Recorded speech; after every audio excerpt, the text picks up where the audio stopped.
It seems that the United States seems intent on attacking Cuba. They have suddenly indicted Raul Castro, the de facto leader of Cuba. They've also forward deployed an aircraft carrier. Today, let's take a closer look at this situation. Let's get right into it. First, let's look at the current situation. Reports say the U.S. government may consider military intervention in Cuba. U.S. Southern Command announced on May 21 that a carrier strike group, including the Nimitz, destroyer Gridley, and supply ship Patuxent, has been deployed to the Caribbean. The Southern Command called this a model of strategic superiority in readiness, presence, range, and lethality. They said the Nimitz showed its combat abilities worldwide, from the Taiwan Strait to the Arabian Gulf, supporting regional stability and democracy. Notably, this carrier strike group is being deployed just as reports emerge that President Trump is considering military intervention in Cuba. Politico reported on May 18 that President Trump is considering military intervention, judging that existing pressures such as cutting off energy supplies and economic sanctions alone is not enough to bring about regime change in Cuba. Politico reported that the U.S. military leadership is reviewing a variety of military scenarios that go beyond just capturing and transferring key figures. 3 days after the report on the 18th, an aircraft carrier was deployed forward. President Trump has said that after Venezuela, Cuba could be the next target in Central and South America. He warned that once the Middle East war ends, Cuba may face military action, and also mentioned Cuban independence. On Independence Day, he harshly criticized the Cuban regime, calling it a rogue state. President Trump also said that the current Cuban regime is a clear betrayal of the nation that the founding patriots built with their blood. He also stressed that the United States will not tolerate a rogue state hosting hostile foreign troops, governments, intelligence agencies, or terrorist groups just 90 miles from its mainland. And Secretary of State Rubio also strongly criticized the Cuban regime. Interestingly, Secretary of State Rubio is also of Cuban descent. Secretary Rubio said that the reason the Cuban people live with 22-hour blackouts every day is not because of US sanctions, but because those in power have exploited billions of dollars from the country. He specifically pointed out the Cuban military-industrial complex, which is also a state-run enterprise. He also directly named Giza, saying that Cuba is under Giza's control. Also, the United States is now actively building its case against Cuba. The U.S. Department of Justice has suddenly indicted former President Raul Castro, who is considered the de facto highest authority in Cuba. It is extremely rare for the U.S. government to directly indict a foreign head of state or top leader. This action is seen as highly symbolic and represents a significant level of political pressure. Although Raul Castro has stepped down from official positions, he still wields tremendous influence within Cuba. This is because the structure of the Cuban Communist Party, the military, and state-run enterprises has long been centered around the Castro family. While the current president of Cuba is Miguel Diaz-Canel, many analyses suggest that the real center of power still lies with the Castro faction. Raul Castro is also the younger brother of Fidel Castro. In 1959, together with Fidel Castro and Che Guevara, he led the Cuban Revolution, overthrowing the pro-American regime and establishing the core of the Cuban communist system. After the revolution, he served as Minister of Defense for almost 50 years, controlling the military and shaping Cuba's power structure. After Fidel Castro stepped down due to health problems in 2008, Raul Castro himself became president and ruled Cuba until 2018. Even after retiring, he remains influential behind the scenes through his Communist Party, military, and business connections.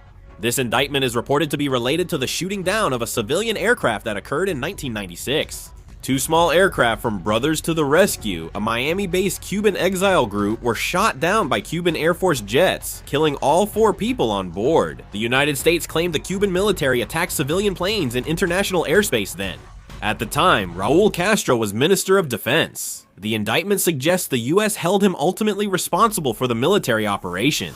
Since the Trump administration has discussed regime change in Cuba, some analysts believe this indictment has significance beyond legal action. Naturally, Cuba will try to reject this indictment by the United States. Raul Castro is the actual ruler, so how could they accept this? Some analysis suggests that if Cuba rejects the indictment, the US could suddenly invade Cuba in a Venezuela-style move and capture Raul Castro to try him in a US court. Since the real power moving Cuba right now comes from the Castro family, if Raul Castro is arrested by the United States, Cuba could collapse on its own. President Trump also said that the indictment of former President Raul Castro will become one of the most important things for many Cubans. He also said that we are liberating Cuba. When asked about possible increased military tension with Cuba, he said there will be no escalation and no need for it, as the place is collapsing and they've lost control. At the same time, the United States has increased its pressure on Cuba. There are a few countries that supply fuel to Cuba. Countries like Mexico and Uruguay are providing support on a humanitarian level. However, the United States is effectively imposing a de facto embargo on those countries, putting even more pressure on the Cuban economy. Actually, as I've mentioned before, if the United States were to take military action against Cuba, most assessments say it would be difficult for Cuba to directly resist. That's because Cuba's overall situation has deteriorated to a very serious level. The United States has long pressured Cuba with economic and financial sanctions, as well as cutting off energy supplies. Recently, the US has also sanctioned countries and companies supplying oil to Cuba, effectively imposing a near-total fuel blockade. Consequently, widespread power outages keep happening across Cuba. In some areas, electricity is cut off for almost 20 hours daily.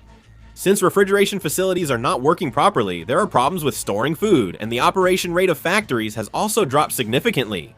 Transportation and communication infrastructure are unstable, and public discontent is also rising rapidly. The Cuban government is also boosting its military in response to US pressure. Recently, there have been reports that they have started to secure military drones through Iranian and Russian networks. However, the number known so far is about 300 units. Many experts say this number is insufficient for a full-scale conflict with the United States, which also has the world's largest reconnaissance assets, air power, and naval power. For Cuba, even maintaining its air defense network is not easy, so withstanding prolonged airstrikes and a naval blockade at the same time would likely be a significant burden. Cuba's situation is very different from Iran's. Iran has vast territory, many mountains, and proxy forces that influence the Middle East. On the other hand, Cuba is an island nation just 145 kilometers from the coast of Florida in the United States. This means that for the US, it is a much more favorable environment in terms of maintaining supply lines, controlling the seas, and deploying air forces. The US military has sent an aircraft carrier strike group to the Caribbean, but many analysts think President Trump's political decisions matter more than military power. Currently, due to the aftermath of the Middle East war, international oil prices have risen significantly. The burden of rising prices and energy costs is also affecting public sentiment within the United States. If a military crisis in Cuba were to materialize, it could become another political burden for the Trump administration. If Cuba resists strongly or urban guerrilla warfare breaks out, the situation could get more complicated. If there are casualties among US troops or a refugee crisis breaks out, public opinion within the United States could also be shaken. And analysts say the military scenarios currently being considered within the United States are quite aggressive. The first scenario being discussed is an operation to capture key figures using special forces. The US set a precedent earlier this year by capturing Nicolás Maduro in Venezuela and bringing him to the United States. Because of this, there is talk that a direct operation to capture Raul Castro may be considered again. Some analysts say US intelligence agencies may need to monitor Cuba's power structure and military movements for a longer time. If the United States locates Raul Castro's hideout or routes, a surprise operation using special forces and intelligence assets could be possible. The next scenario being discussed is a limited precision strike. The United States might use carrier strike groups, long-range bombers, and cruise missiles to strike only key Cuban military sites like air defenses or command centers. After eliminating Air Force bases and radar sites, the aim would be to weaken Cuba's response. The United States often neutralizes communications and air defense networks at the start of wars, such as in the Middle East, since the US far surpasses Cuba in electronic warfare. Paralyzing Cuba's communications could disrupt their command and control.